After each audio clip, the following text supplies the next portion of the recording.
Hi అండి అందరికీ. ఆ పని ఈ పని చేసుకునే వరకు ఆఫ్టర్నూన్ కూడా దాటిపోయింది. దోశకు నానబెట్టడానికి కూడా మర్చిపోయాను.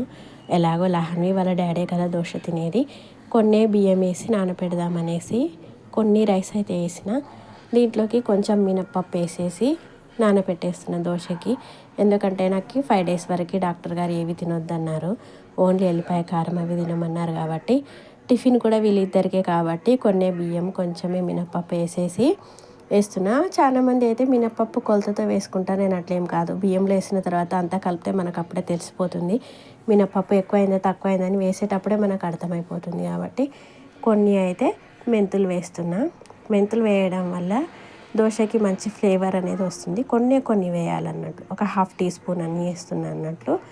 ఇంకా దోశ పిండికి అయితే నానేసిన తర్వాత ఇంకా సాయంత్రం రుబ్బి పెడితే ఎమ్మి దోశ అయితే రేపు మార్నింగ్కి రెడీ అయిపోతుంది. లహన్వికి దోశ అంటే చాలా ఇష్టము. స్నాక్స్ బాక్స్ ఎప్పుడు అడిగినా కూడా దోశ పెట్టు మమ్మీ అని చెప్తుంది. దోశ చపాతీ పెట్టమని చెప్తుంటుంది. అందుకని దోశకైతే నానేస్తున్నా. Thank you for watching.